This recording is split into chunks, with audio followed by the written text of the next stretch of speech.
E aí, galera, tudo bem? De volta com vocês, o professor Pio, Francisco Pio. Pio é sobrenome, não é o que a gente tem, né? Muitos meus amigos ficam perguntando, pô, meu, de onde vem esse Pio?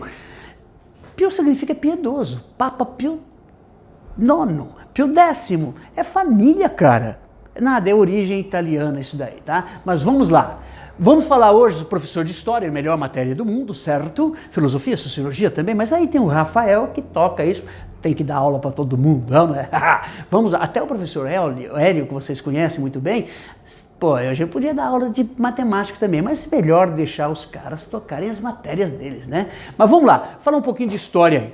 Na última aula nós estávamos caracterizando o quê? O homem, falamos sobre o homem parando próximo aos grandes rios e criando várias civilizações, tá ok? E falei para vocês sobre o quê? Sobre o Egito, certo? A formação mais ou menos do Egito, a formação da Mesopotâmia, que é essa? Terra entre rios, tá ok?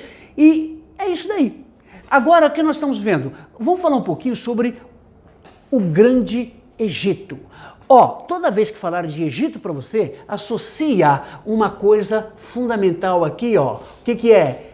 Rio Nilo. O que é o Rio Nilo? O rio mais importante nessa região. Olha a importância que ele tem. Lembra que eu falei para vocês sobre onde ele nasce?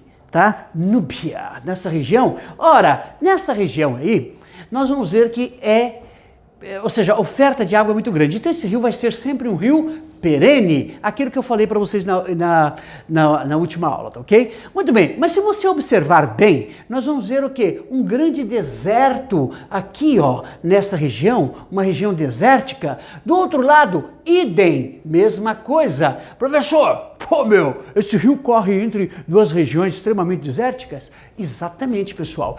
O que isso quer dizer? Vai criar uma proteção aqui extremamente importante. Os outros povos, os outros grupos, né, humanos existentes aqui, claro que já existiam, eles não vão penetrar com muita facilidade, tá? Então o que nós vamos ver? Nós vamos ver que os vários povos que aqui vão ficando, chamados nomos, como nós chamamos da última vez, qual é o nomo? O que pode falar sobre nomo, professor? Imagine só, qual é a organização que nós temos da sociedade? Primeiro, a família, seu pai, sua mãe, seus irmãos, formam-se uma família. Tudo bem? Então, isto é uma organização. Agora, imagine várias famílias reunidas, forma-se uma tribo, certo? Ou um clã. Agora, imagine vários clãs reunidos, forma-se um nomo. Tudo bem? Agora, imagine esses vários nomos reunidos, forma um povo, uma nação. É isto. Quando a gente fala de que ao longo do rio Nilo forma-se aproximadamente 40 nomos, essa é a organização que nós temos. Então essas organizações, esses povos, essas várias tribos, vamos chamar assim, elas têm o quê? Uma proteção natural, certo? Muito importante. E outra coisa, o rio Nilo fornece o que eles precisam. O que eles precisam? Alimentos. É ou não é? Esse rio, pessoal, ele tem uma característica marcante, tá? Pelo menos uma vez ao ano, ele enche, né? Vem o período de cheia que nós chamamos, então ele espraia, né? Então as suas águas, elas vão ganhar o quê? Um espaço bem grande, é o período de cheia, tá? Depois de uns 3 meses, essa cheia, esse rio, ou seja, essas águas voltam ao seu leito normal, e por onde ela espraiou, ela deixa uma terra extremamente fértil, é uma terra extremamente produtiva. Tá? Claro que vai ter alguns momentos da história que isso não ocorre. Claro, a natureza ela vai mudando com o passar do tempo. Tá? Por exemplo, quando você pega na Bíblia, lá no Antigo Testamento, quando, não lembro muito bem qual o capítulo, mas dá para a gente pesquisar depois, onde Deus fala para os seus habitantes quais são, ou seja, qual o povo que ele estava falando, para os hebreus que estavam sendo escravos ali, ou não é? Pegue o seu pão e lance a água. Depois de alguns dias, ele florescerá, ele nascerá e divida com 7, 8 ou mais pessoas. O que ele estava falando? Ora, o que diz disso daí? Que o momento que esse rio Nilo, ele não voltou ao normal e os hebreus precisavam comer, precisavam comer. Pegar o pão, o que é o pão para eles? O trigo. Pega então o trigo, jogue.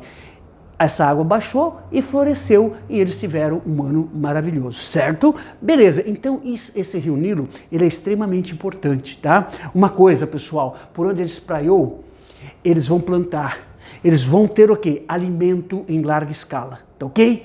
Importante, outra coisa super importante, com o passar do tempo, para que então venha o período da colheita, que eu estava falando para vocês, de cheia, vazante, depois plantação, levava-se alguns meses, vinha a colheita, depois do final dessa colheita, outra cheia. É um regime cíclico anualmente. Então, em cima disso, esse homem se organiza. Em cima disso, esse homem monta o quê? Monta um calendário. Tá? E esse homem fala, poxa, se eu quiser produzir mais, o que eu faço? Ora, ele vai abrir canais, ou não é? Vai fazer com que cria canais para você fazer uma irrigação. Então a base tanto do Egito quanto da Mesopotâmia, nós vamos ver que são civilizações do regadio. Que diabo é isso aí? Onde você vai utilizar a água, os rios que ali estão, as águas desses rios, para fazer o quê? Uma irrigação, beleza? Uma característica marcante. Tá legal? Muito bem. Depois nós vamos ver, só para a gente falar um pouco mais, né, para fechar essa aula, para não ficar muito longa, esse rio corre sentido norte, lembra que eu falei para vocês da última aula? Muito bem, professor. E daí, o que isso significa? Se você pode fazer barcos e soltar rio abaixo. Professor, e quando o cara quiser voltar para casa? Simples. Nós temos um vento constante, né, que vem do norte sentido sul. Então, quando esse navegante, ele queria voltar, ele abria sua vela e subia rio em cima. Olha a importância do rio Nilo para esse povo, tá ok?